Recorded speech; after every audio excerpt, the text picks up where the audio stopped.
بسم اللہ الرحمن الرحیم۔ شروع اللہ کے نام سے جو نہایت مہربان رحم والا ہے۔ السلام علیکم فرینڈز، میمونہ کی دنیا میں آپ سب کو خوش آمدید۔ اپنے قیمتی وقت میں سے وقت نکال کر میمونہ کی دنیا میں آنے کے لیے شکریہ۔ میمونہ کی دنیا میں آپ کو ملیں گی بہت ہی دلچسپ کہانیاں، سبق آموز کہانیاں، پرانے قصے، اسلامک قصے اور بہت کچھ۔ تو میرے ساتھ جڑے رہنے کے لیے اور ہر نئی اپڈیٹ کے لیے چینل کو سبسکرائب کریں، اور ویڈیو پسند آئے تو ویڈیو کو لائک اور شیئر کرنا مت بھولیں۔ جزاک اللہ۔ ملک شام کا ایک یہودی عیس مکہ سے کچھ فاصلے پر رہتا تھا۔ وہ جب بھی کسی کام سے مکہ آتا، وہاں کے لوگوں سے ملتا تو ان سے کہتا، بہت قریب کے زمانے میں تمہارے درمیان ایک بچہ پیدا ہوگا، سارا عرب اس کے راستے پر چلے گا، اس کے سامنے ذلیل اور پست ہو جائے گا، وہ عجم اور اس کے شہروں کا بھی مالک ہو جائے گا۔ یہی اس کا زمانہ ہے۔ جو اس کی نبوت کے زمانے کو پائے گا اور اس کی پیروی کرے گا، وہ اپنے مقصد میں کامیاب ہوگا۔ جس خیر اور بھلائی کی وہ امید کرتا ہے، وہ اس کو حاصل ہوگی، اور جو شخص اس کی نبوت کا زمانہ پائے گا مگر اس کی مخالفت کرے گا، وہ اپنے مقصد اور آرزوؤں میں ناکام ہوگا۔ مکہ معظمہ میں جو بھی بچہ پیدا ہوتا، وہ یہودی اس بچے کے بارے میں تحقیق کرتا اور کہتا، ابھی وہ بچہ پیدا نہیں ہوا۔ آخر جب نبی کریم صلی اللہ علیہ وسلم اس دنیا میں تشریف لائے تو عبد المطلب اپنے گھر سے نکل کر اس یہودی کے پاس پہنچے۔ اس کی عبادت گاہ کے دروازے پر پہنچ کر انہوں نے آواز دی۔ عیس نے پوچھا، کون ہے؟ آپ نے اپنا نام بتایا۔ پھر اس سے پوچھا، تم اس بچے کے بارے میں کیا کہتے ہو؟ اس نے انہیں دیکھا، پھر بولا، ہاں، تم ہی اس کے باپ ہو سکتے ہو۔ بے شک وہ بچہ پیدا ہو گیا ہے جس کے بارے میں نے تم لوگوں سے کہا تھا، وہ ستارہ آج طلوع ہو گیا ہے جو اس بچے کی پیدائش کی علامت ہے، اور اس کی علامت یہ ہے کہ اس وقت اس بچے کو درد ہو رہا ہے۔ یہ تکلیف اسے 3 دن رہے گی اور اس کے بعد یہ ٹھیک ہو جائے گا۔ راہب نے جو یہ کہا تھا کہ بچہ 3 دن تک تکلیف میں رہے گا، تو اس کی تفصیل یہ ہے کہ آپ نے 3 دن تک دودھ نہیں پیا تھا، اور یہودی نے جو یہ کہا تھا کہ ہاں، آپ ہی اس کے باپ ہو سکتے ہیں، اس سے مراد یہ ہے کہ عربوں میں دادا کو بھی باپ کہہ دیا جاتا ہے۔ اور نبی کریم صلی اللہ علیہ وسلم نے ایک بار خود فرمایا تھا، میں عبد المطلب کا بیٹا ہوں۔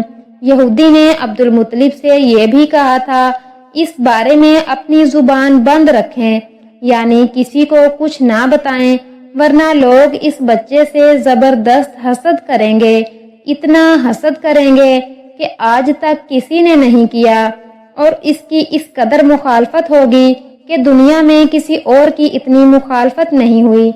پوتے کے متعلق یہ باتیں سن کر عبد المطلب نے عیس سے پوچھا، اس بچے کی عمر کتنی ہوگی؟ یہودی نے اس سے سوال کے جواب میں کہا، اگر اس بچے کی عمر طبی ہوئی تو بھی 70 سال تک نہیں ہوگی، بلکہ اس سے پہلے ہی 61 یا 63 سال کی عمر میں وفات ہو جائے گی، اور اس کی امت کی اوسط عمر بھی اتنی ہوگی۔ اس کی پیدائش کے وقت دنیا کے بت ٹوٹ کر گر جائیں گے۔ یہ ساری علامات اس یہودی نے گزشتہ انبیاء کی پیشگوئیوں سے معلوم کی تھیں، اور سب بالکل سچ ثابت ہوئیں۔ قریش کے کچھ لوگ عمر بن نفیل اور عبداللہ بن حجش وغیرہ ایک بت کے پاس جایا کرتے تھے۔ یہ اس رات بھی اس کے پاس گئے جس رات آپ صلی اللہ علیہ وسلم کی پیدائش ہوئی۔ انہوں نے دیکھا وہ بت اوندھے منہ گرا پڑا ہے۔ ان لوگوں کو یہ بات بہت بری لگی۔ انہوں نے اس کو اٹھایا، سیدھا کر دیا، مگر وہ پھر گر گیا۔ انہوں نے پھر اس کو سیدھا کیا، وہ پھر الٹا ہو گیا۔ ان لوگوں کو بہت حیرت ہوئی، یہ بات بہت عجیب لگی۔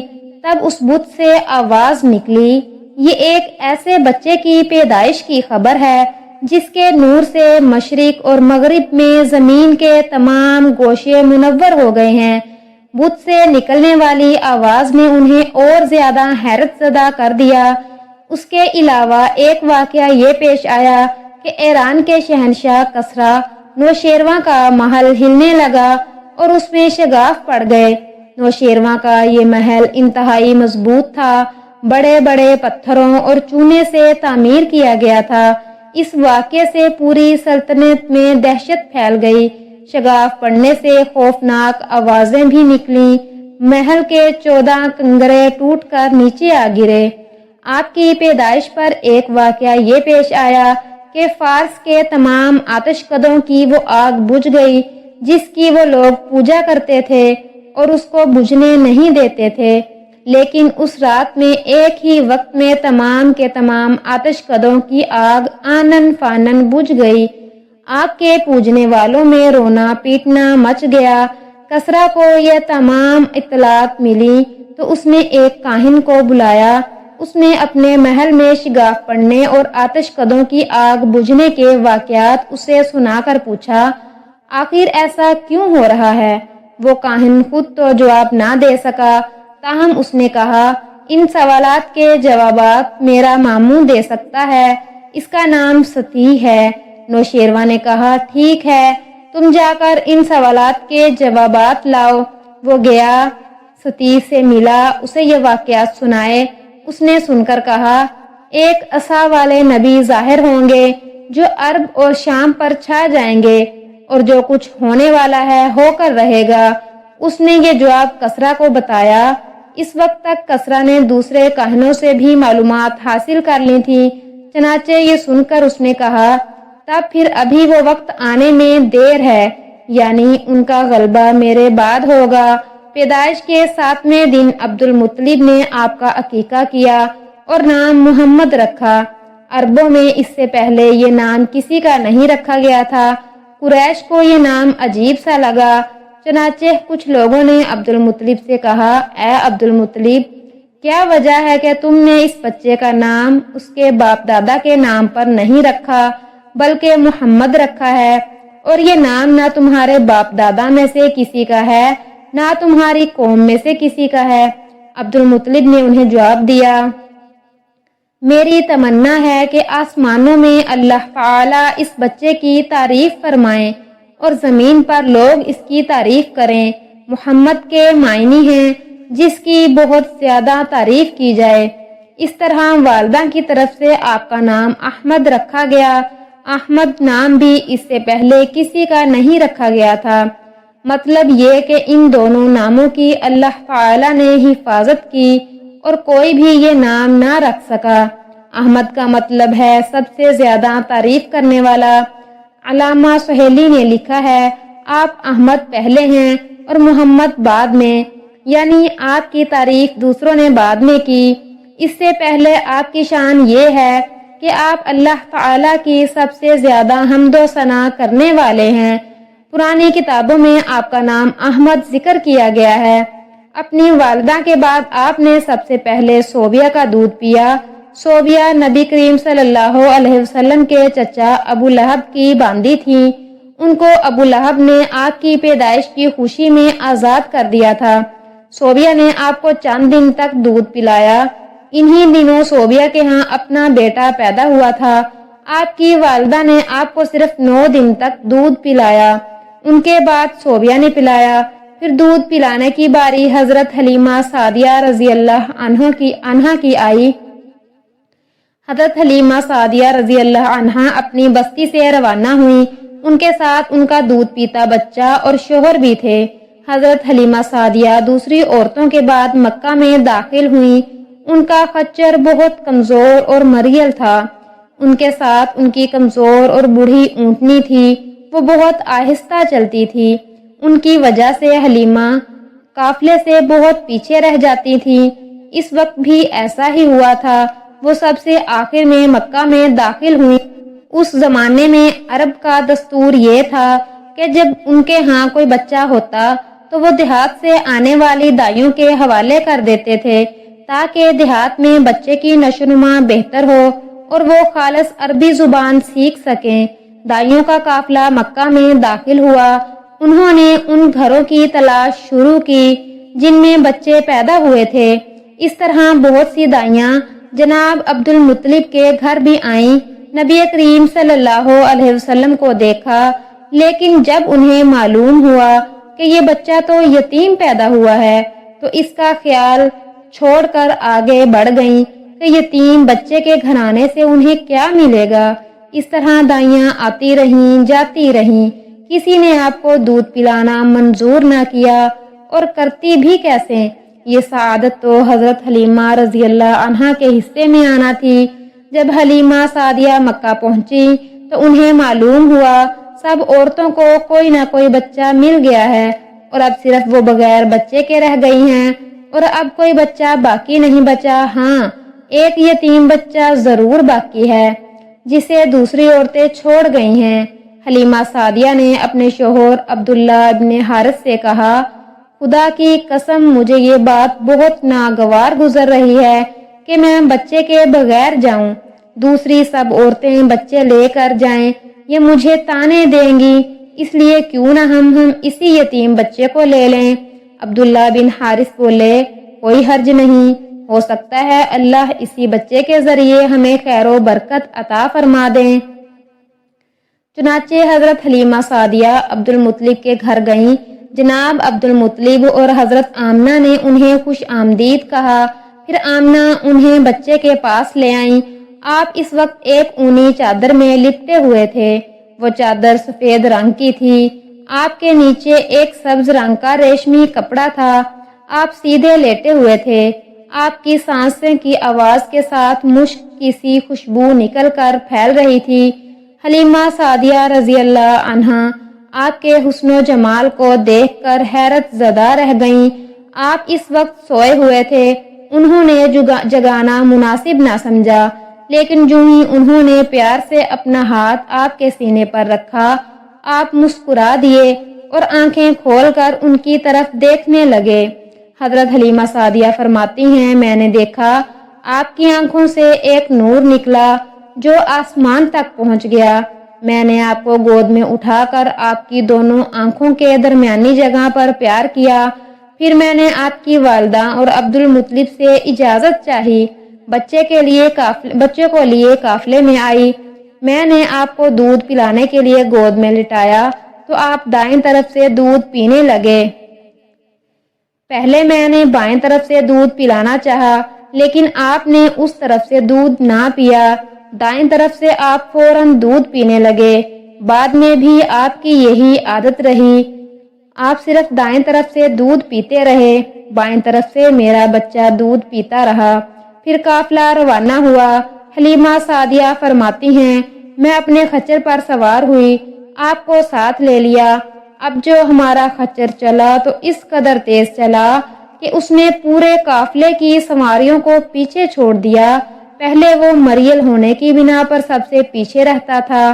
میری خواتین ساتھی حیرانگی سے مخاطب ہوئیں، اے حلیمہ، یہ آج کیا ہو رہا ہے؟ تمہارا خچر اس قدر تیز کیسے چل رہا ہے؟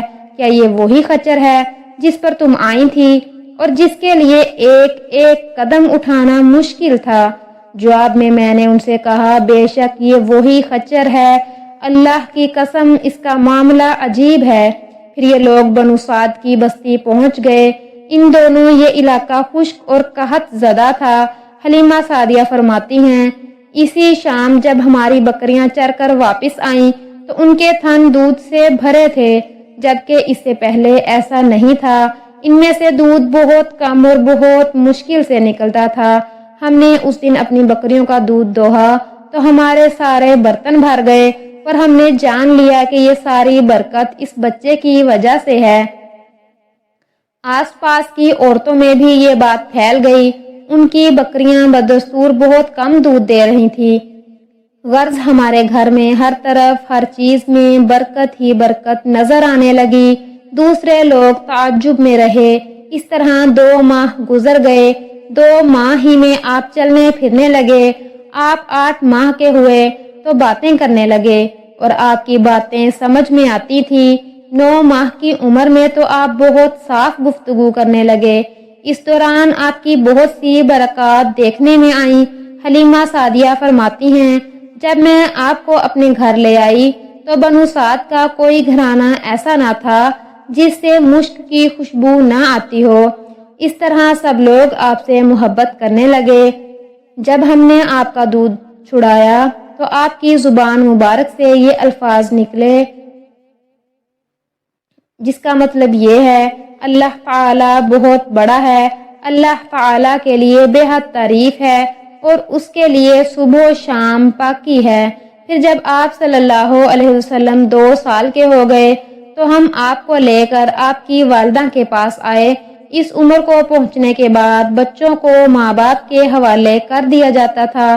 ادھر ہم آپ کی برکات دیکھ چکے تھے اور ہماری آرزو تھی کہ ابھی آپ کچھ اور مدت ہمارے پاس رہیں۔ چنانچہ ہم نے اس بارے میں آپ کی والدہ سے بات کی۔ ان سے یوں کہا، آپ ہمیں اجازت دیجئے کہ ہم بچے کو 1 سال اور اپنے پاس رکھیں۔ میں ڈرتی ہوں کہیں اس پر مکہ کی بیماریوں اور آب و ہوا کا اثر نہ ہو جائے۔ جب ہم نے ان سے بار بار کہا تو حضرت آمنہ مان گئیں اور آپ کو پھر اپنے گھر لے آئے۔ جب آپ کچھ بڑے ہو گئے تو باہر نکل کر بچوں کو دیکھتے تھے، وہ آپ کو کھیلتے نظر آتے، آپ ان کے نزدیک نہ جاتے۔ ایک روز آپ نے مجھ سے پوچھا، امی جان کیا بات ہے، دن میں میرے بھائی بہن نظر نہیں آتے؟ آپ اپنے دودھ شریک بھائی عبداللہ اور بہنوں انیسہ اور شیمہ کے بارے میں پوچھ رہے تھے۔ حلیمہ فرماتی ہیں، میں نے آپ کو بتایا وہ صبح سویرے بکریاں چرانے جاتے ہیں، شام کے بعد گھر آتے ہیں۔ یہ جان کر آپ نے فرمایا، تب مجھے بھی ان کے ساتھ بھیج دیا کریں۔ اس کے بعد آپ اپنے بھائی بہنوں کے ساتھ جانے لگے۔ آپ خوش جاتے اور واپس آتے۔ ایسے میں ایک دن میرے بچے خوف زدہ انداز میں دوڑتے ہوئے آئے اور گھبرا کر بولے، امی جان جلدی چلیے ورنہ بھائی محمد صلی اللہ علیہ وسلم ختم ہو جائیں گے۔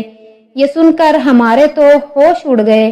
دوڑ کر وہاں پہنچے تو ہم نے آپ کو دیکھا، آپ کھڑے ہوئے تھے، رنگ اڑا ہوا تھا، چہرے پر زردی چھائی ہوئی تھی، اور یہ اس لیے نہیں تھا کہ آپ کو سینہ چاک کیے جانے سے کوئی تکلیف ہوئی تھی، بلکہ ان فرشتوں کو دیکھ کر آپ کی حالت ہوئی تھی۔ حلیمہ سعدیہ فرماتی ہیں، ہم نے آپ سے پوچھا کیا ہوا تھا؟ آپ نے بتایا، میرے پاس 2 آدمی آئے تھے، وہ سفید کپڑے پہنے ہوئے تھے، وہ دونوں حضرت جبرائیل اور حضرت میکائیل علیہ السلام تھے۔ ان دونوں میں سے ایک نے کہا، کیا یہ وہی ہے؟ دوسرے نے جواب دیا، ہاں یہ وہی ہے۔ پھر وہ دونوں میرے قریب آئے، مجھے پکڑا اور لٹا دیا۔ اس کے بعد انہوں نے میرا پیٹ چاک کیا اور اس میں سے کوئی چیز تلاش کرنے لگے۔ آخر انہیں وہ چیز مل گئی اور انہوں نے اسے باہر نکال کر پھینک دیا۔ میں نہیں جانتا وہ کیا چیز تھی۔ اس چیز کے بارے میں دوسری روایات میں یہ وضاحت ملتی ہے کہ وہ سیاہ رنگ کا ایک دانہ سا تھا۔ یہ انسان کے جسم میں شیطان کا گھر ہوتا ہے اور شیطان انسان کے بدن میں یہیں سے اثرات ڈالتا ہے۔ حلیمہ سعدیہ فرماتی ہیں، پھر ہم آپ کو گھر لے آئے۔ اس وقت وہ میرے شوہر عبداللہ بن حارث نے مجھ سے کہا، حلیمہ مجھے ڈر ہے کہیں اس بچے کو کوئی نقصان نہ پہنچ جائے، اس لیے اسے اس کے گھر والوں کے پاس پہنچا دو۔ میں نے کہا ٹھیک ہے۔ پھر ہم آپ کو لے کر مکہ کی طرف روانہ ہوئے۔ جب میں مکہ کے بالائی علاقے میں پہنچی تو آپ اچانک غائب ہو گئے، میں حواس باختہ ہو گئی۔ حلیمہ سعدیہ فرماتی ہیں، میں پریشانی کی حالت میں مکہ پہنچی۔ آپ کے دادا عبد المطلب کے پاس پہنچتے ہی میں نے کہا، میں آج رات محمد کو لے کر آ رہی تھی۔ جب میں بالائی علاقے میں پہنچی تو وہ اچانک کہیں گم ہو گئے۔ اب خدا کی قسم میں نہیں جانتی وہ کہاں ہیں۔ عبد المطلب نے یہ سنا تو فوراً کعبہ کے پاس کھڑے ہو گئے۔ انہوں نے آپ کے مل جانے کے لیے دعا کی، پھر آپ کی تلاش میں روانہ ہوئے اور ان کے ساتھ ورقہ بن نوفل بھی تھے۔ غرض دونوں تلاش کرتے کرتے تہامہ کی وادی میں پہنچے۔ ایک درخت کے نیچے انہیں ایک لڑکا کھڑا نظر آیا۔ اس درخت کی شاخیں بہت گھنی تھیں۔ عبد المطلب نے پوچھا، لڑکے تم کون ہو؟ حضور صلی اللہ علیہ وسلم چونکہ اس وقت تک قد نکال چکے تھے، اس لیے عبد المطلب پہچان نہ سکے۔ آپ کا قد تیزی سے بڑھ رہا تھا۔ جواب میں آپ نے فرمایا، میں محمد بن عبداللہ بن عبد المطلب ہوں۔ یہ سن کر عبد المطلب بولے، تم پر میری جان قربان، میں ہی تمہارا دادا عبد المطلب ہوں۔ پھر انہوں نے آپ کو اٹھا کر سینے سے لگایا اور رونے لگے۔ آپ کو گھوڑے پر اپنے آگے بٹھایا اور مکہ کی طرف چلے۔ گھر آ کر انہوں نے بکریاں اور گائیں ذبح کی اور مکہ والوں کی دعوت کی۔ آپ کے مل جانے کے بعد حضرت حلیمہ سعدیہ حضرت آمنہ کے پاس آئیں تو انہوں نے پوچھا، حلیمہ اب آپ بچے کو کیوں لے آئیں؟ آپ کی تو خواہش تھی کہ یہ ابھی آپ کے پاس اور رہیں۔ انہوں نے جواب دیا، یہ اب بڑے ہو گئے ہیں اور اللہ کی قسم میں اپنی ذمہ داری پوری کر چکی ہوں۔ میں خوف محسوس کرتی ہوں کہ کہیں انہیں کوئی حادثہ نہ پیش آ جائے، لہٰذا انہیں آپ کے سپرد کرتی ہوں۔ حضرت آمنہ کو یہ جواب سن کر حیرت ہوئی، بولیں، مجھے سچ سچ بتاؤ ماجرا کیا ہے؟ تب انہوں نے سارا حال کہہ سنایا۔ حلیمہ سعدیہ نے دراصل کئی عجیب و غریب واقعات دیکھے تھے۔ ان واقعات کی وجہ سے وہ بہت پریشان ہو گئی تھی۔ پھر سینہ مبارک چاک کیے جانے والا واقعہ پیش آیا تو وہ آپ کو فوری طور پر واپس کرنے پر مجبور ہوئیں۔ وہ چند واقعات حضرت حلیمہ رضی اللہ عنہا اس طرح بیان کرتی ہیں، ایک مرتبہ یہودیوں کی ایک جماعت میرے پاس سے گزری۔ یہ لوگ آسمانی کتاب توریت کو ماننے کا دعویٰ کرتے تھے۔ میں نے ان سے کہا کہ آپ لوگ میرے اس بیٹے کے بارے میں کچھ بتا سکتے ہیں؟ ساتھ ہی میں نے حضور اکرم صلی اللہ علیہ وسلم کی پیدائش کے بارے میں انہیں تفصیلات سنائیں۔ یہودی تفصیلات سن کر آپس میں کہنے لگے، اس بچے کو قتل کر دینا چاہیے۔ یہ کہہ کر انہوں نے پوچھا، کیا یہ بچہ یتیم ہے؟ میں نے ان کی بات سن لی تھی کہ وہ ان کے قتل کا ارادہ کر رہے ہیں، سو میں نے جلدی سے اپنے شوہر کی طرف اشارہ کرتے ہوئے کہا، نہیں، یہ رہے اس بچے کے باپ۔ تب انہوں نے کہا، اگر یہ بچہ یتیم ہوتا تو ہم ضرور اسے قتل کر دیتے۔ یہ بات انہوں نے اس لیے کہی کہ انہوں نے پرانی کتابوں میں پڑھ رکھا تھا کہ ایک آخری نبی آنے والے ہیں، ان کا دین سارے عالم میں پھیل جائے گا، ہر طرف ان کا بول بالا ہوگا، ان کی پیدائش اور بچپن کی یہ علامات ہوگی اور یہ کہ وہ یتیم ہوں گے۔ اب بچہ چونکہ ان سے حلیمہ سعدیہ نے یہ کہہ دیا تھا کہ یہ بچہ یتیم نہیں ہے تو انہوں نے خیال کر لیا کہ یہ وہ بچہ نہیں ہے۔ اس طرح انہوں نے بچے کو قتل کرنے کا ارادہ ترک کر دیا۔ اسی طرح ان کے ساتھ یہ واقعہ پیش آیا۔ ایک مرتبہ وہ آپ کو عکاظ کے میلے میں لے آئیں۔ جاہلیت کے دور میں یہاں بہت مشہور میلہ لگتا تھا۔ یہ میلہ طائف اور نخلا کے درمیان میں لگتا تھا۔ عرب کے لوگ حج کرنے آتے تو شوال کا مہینہ اس میلے میں گزارتے، کھیلتے کودتے اور اپنی بڑائیاں بیان کرتے۔ حلیمہ سعدیہ آپ کو لیے بازار میں گھوم رہی تھی کہ ایک کاہن کی نظر آپ پر پڑی۔ اسے آپ میں نبوت کی تمام علامات نظر آئیں۔ اس نے پکار کر کہا، لوگو اس بچے کو مار ڈالو۔ حلیمہ اس کاہن کی بات سن کر گھبرا گئیں اور جلدی سے وہاں سے سرک گئیں۔ اس طرح اللہ تعالیٰ نے حضور صلی اللہ علیہ وسلم کی حفاظت فرمائی۔ میلے میں موجود لوگوں نے کاہن کی آواز سن کر ادھر دیکھا کہ اس بچے کو کس بچے کو قتل کرنے کے لیے کہا گیا ہے، مگر انہیں وہاں کوئی بچہ نظر نہیں آیا۔ اب لوگوں نے کاہن سے پوچھا، کیا بات ہے، آپ کس بچے کو مار ڈالنے کے لیے کہہ رہے تھے؟ اس نے ان لوگوں کو بتایا، میں نے ابھی ایک لڑکے کو دیکھا ہے، معبودوں کی قسم وہ تمہارے دین کے ماننے والوں کو قتل کرے گا، تمہارے بتوں کو توڑے گا اور وہ تم سب پر غالب آئے گا۔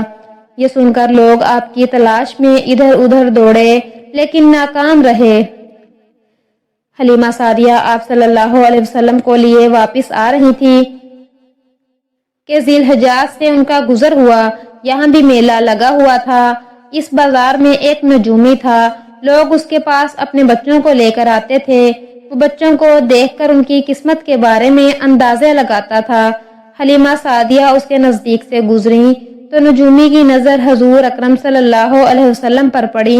نجومی کو آپ صلی اللہ علیہ وسلم کی مہر نبوت نظر آ گئی، ساتھ ہی آپ صلی اللہ علیہ وسلم کی آنکھوں کی خاص سرخی اس نے دیکھ لی۔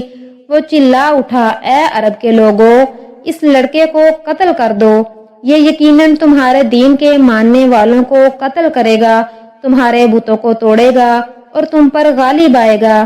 یہ کہتے ہوئے وہ آپ کی طرف جھپٹا، لیکن اسی وقت وہ پاگل ہو گیا اور اسی پاگل پن میں مر گیا۔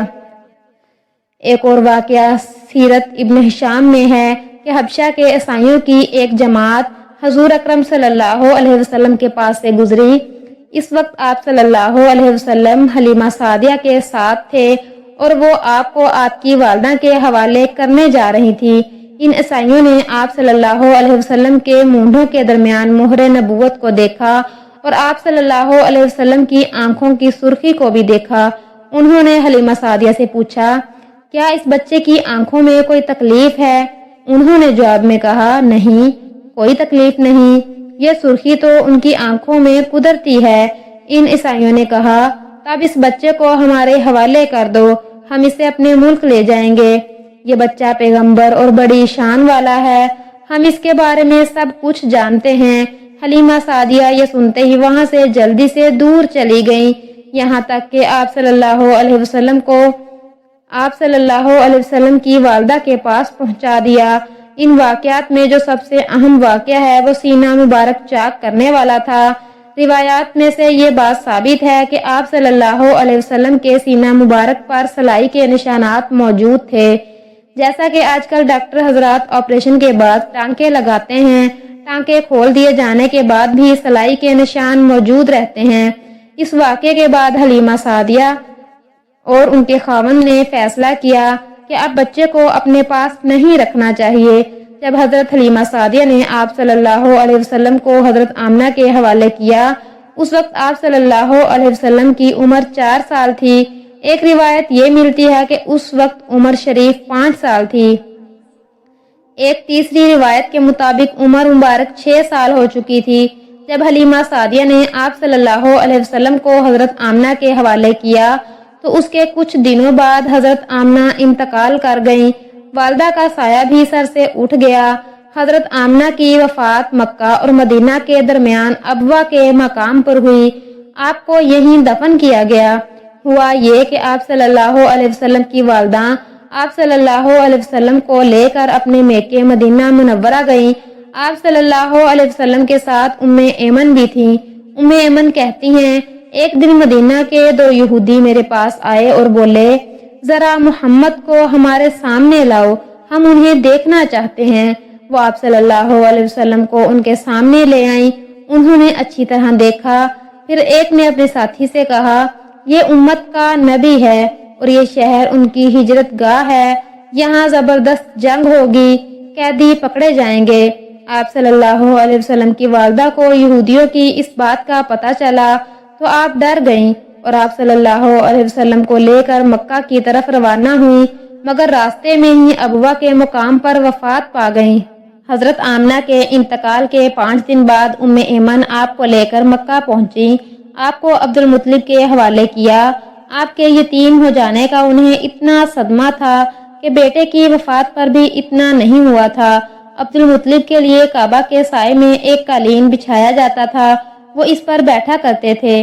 ان کا احترام اس قدر تھا کہ کوئی اور اس قالین پر نہیں بیٹھتا تھا۔ چنانچہ ان کے بیٹے اور قریش کے سردار اس قالین کے چاروں طرف بیٹھتے تھے، لیکن رسول اللہ صلی اللہ علیہ وسلم وہاں تشریف لاتے تو سیدھے اس قالین پر جا بیٹھتے۔ اس وقت آپ ایک تندرست لڑکے تھے۔ آپ کی عمر 9 سال کے قریب ہو چلی تھی۔ آپ کے چچا عبد المطلب کے عدد کی وجہ سے آپ کو اس قالین سے ہٹانا چاہتے تو عبد المطلب کہتے، میرے بیٹے کو چھوڑ دو، اللہ کی قسم یہ بہت شان والا ہے۔ پھر وہ آپ کو محبت سے اس فرش پر بٹھاتے، آپ کی کمر پر شفقت سے ہاتھ پھیرتے، آپ کی باتیں سن سن کر حد درجے خوش ہوتے رہتے۔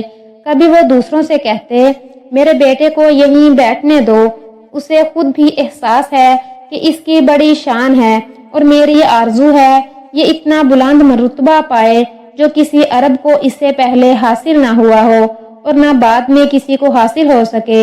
ایک بار انہوں نے یہ الفاظ کہے، میرے بیٹے کو چھوڑ دو، اور اس کے مزاج میں طبعی طور پر بلندی ہے، اس کی شان نرالی ہوگی۔ یہاں تک کہ عمر کے آخری حصے میں حضرت عبد المطلب کی آنکھیں جواب دے گئیں۔ آپ نابینا ہو گئے تھے۔ ایسی حالت میں ایک روز وہ اس قالین پر بیٹھے تھے کہ آپ تشریف لے آئے اور سیدھے اس قالین پر جا پہنچے۔ ایک شخص نے آپ کو قالین سے کھینچ لیا، اس پر آپ رونے لگے۔ آپ صلی اللہ علیہ وسلم کے رونے کی آواز سن کر عبد المطلب بے چین ہوئے اور بولے، میرا بیٹا کیوں رو رہا ہے؟ آپ کے قالین پر بیٹھنا چاہتا ہے، ہم نے اسے قالین سے اتار دیا ہے۔ یہ سن کر عبد المطلب نے کہا، میرے بیٹے کو قالین پر ہی بٹھا دو، یہ اپنا رتبہ پہچانتا ہے۔ میری دعا ہے کہ یہ اس رتبے کو پہنچے جو اس سے پہلے کسی عرب کو نہ ملا ہو، اس کے بعد کسی کو نہ ملے۔ اس کے بعد پھر کسی نے آپ کو قالین پر بیٹھنے سے نہیں روکا۔ ایک روز بنو مدلج کے کچھ لوگ حضرت عبد المطلب سے ملنے کے لیے آئے۔ ان کے پاس اس وقت آپ صلی اللہ علیہ وسلم بھی تشریف فرما تھے۔ بنو مدلج کے لوگوں نے آپ کو دیکھا۔ یہ لوگ قیافہ شناس تھے۔ آدمی کا چہرہ دیکھ کر اس کے مستقبل کے بارے میں اندازے بیان کرتے تھے۔ انہوں نے عبد المطلب سے کہا، اس بچے کی حفاظت کریں، اس لیے کہ مقام ابراہیم پر جو حضرت ابراہیم علیہ السلام کے قدم کے نشان ہیں، اس بچے کے پاؤں کا نشان بالکل اس نشان سے ملتا جلتا ہے۔ اس قدر مشابہت ہم نے کسی اور کے پاؤں کے نشان میں نہیں دیکھی۔ ہمارا خیال ہے یہ بچہ نرالی شان کا مالک ہوگا، اس لیے اس کی حفاظت کریں۔ مقام ابراہیم خانہ کعبہ میں وہ پتھر ہے جس پر حضرت ابراہیم کعبہ کی تعمیر کے وقت کھڑے ہوئے تھے۔ معجزے کے طور پر اس پتھر پر ابراہیم کے پیروں کے نشان پڑ گئے تھے۔ لوگ اس پتھر کی زیارت کرتے ہیں، یہی مقام ابراہیم ہے۔ چونکہ آپ حضرت ابراہیم علیہ السلام کی نسل سے ہیں، اس لیے ان کے پاؤں کی مشابہت آپ میں ہونا قدرتی بات تھی۔ ایک روز حضرت عبد المطلب خانہ کعبہ میں حجرہ اسود کے پاس بیٹھے ہوئے تھے۔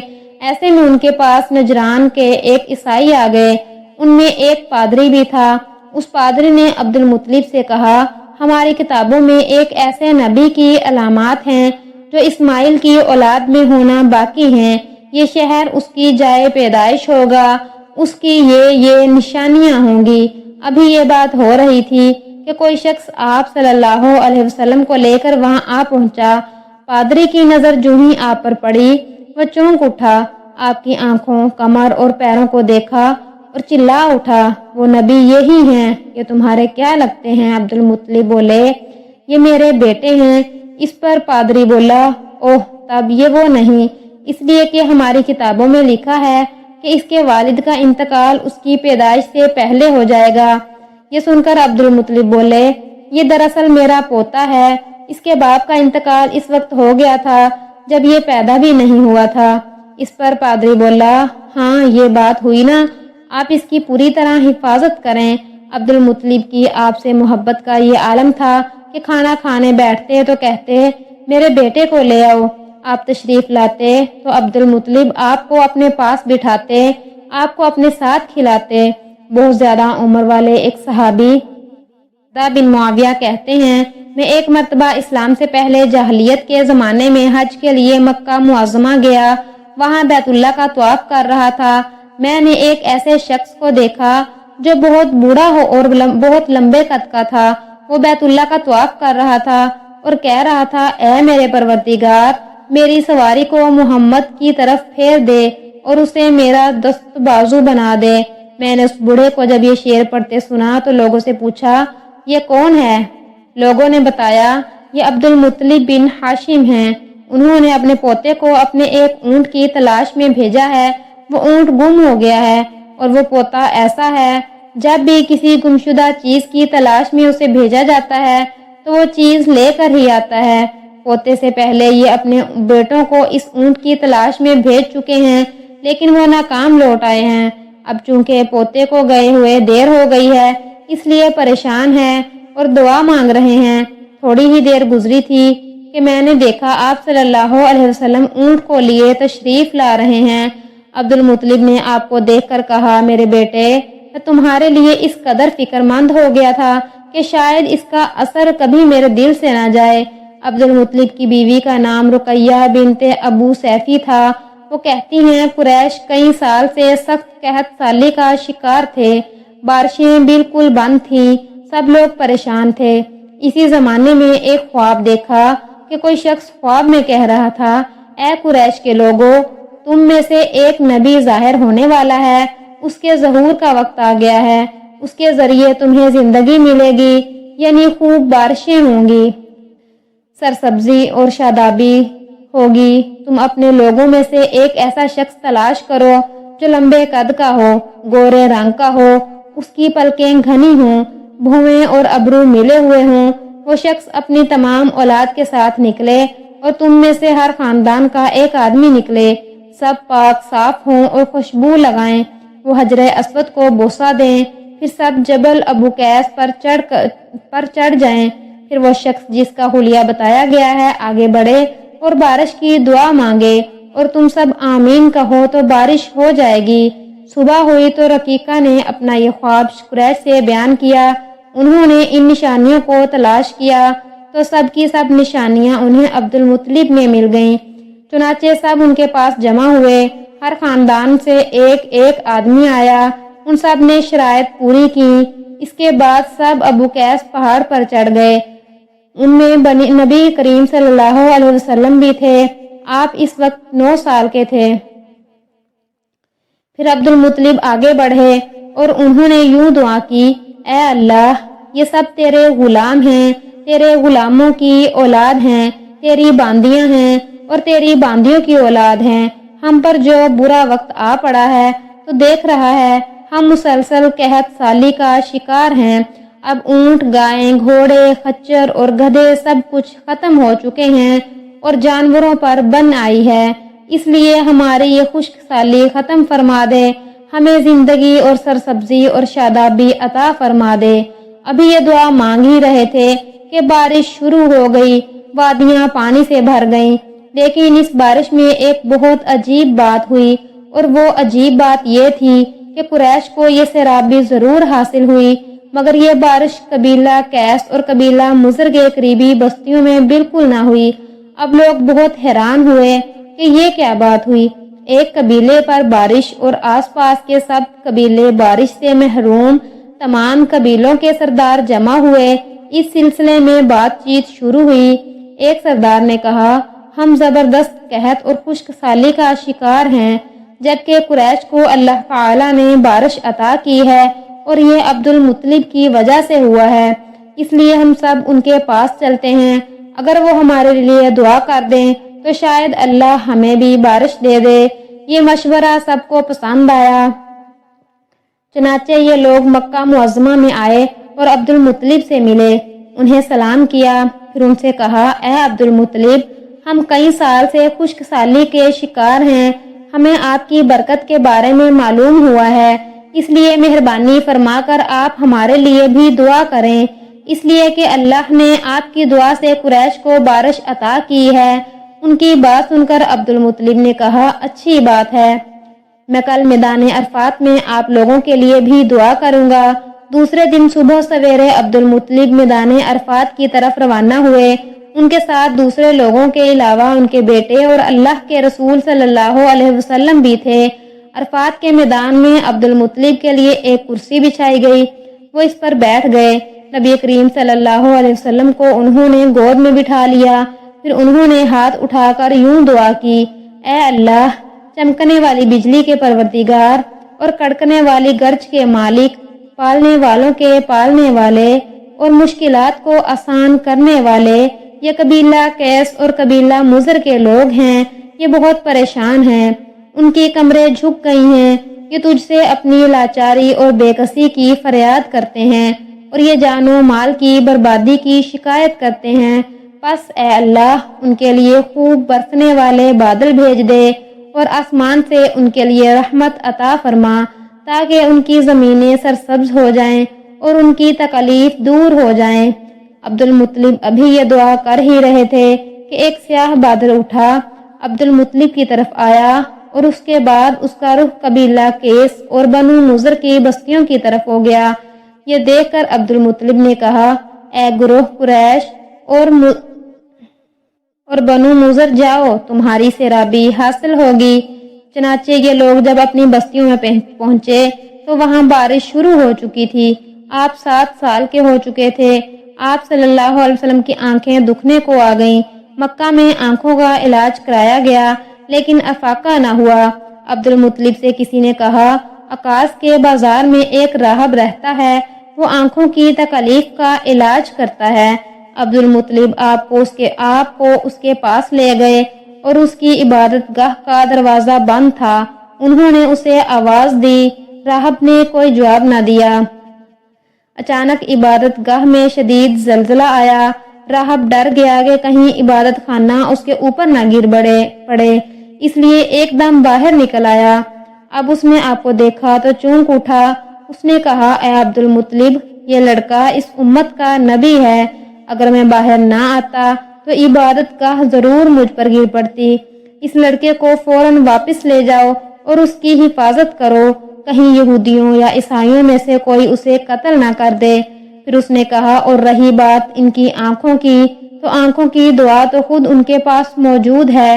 عبد المطلب یہ سن کر حیران ہوئے اور بولے، ان کے اپنے پاس ہے؟ میں سمجھا نہیں۔ ہاں، ان کا لاب دہن ان کی آنکھوں میں لگائیں۔ انہوں نے ایسا ہی کیا، آنکھیں فوراً ٹھیک ہو گئیں۔ پرانی آسمانی کتابوں میں آپ کی بہت سی نشانیاں لکھی ہوئی تھیں، اس کی تفصیل بہت دلچسپ ہے۔ پیارے دوستو، سیرت النبی کا دوسرا حصہ نیکسٹ پارٹ میں ملاحظہ کیجیے۔ اگر ویڈیو پسند آئی ہو تو ویڈیو کو لائک اور شیئر کرنا مت بھولیں، اور مزید اس طرح کی اچھی اور پیاری ویڈیوز کے لیے ہمارے چینل کو سبسکرائب کریں۔ جزاک اللہ۔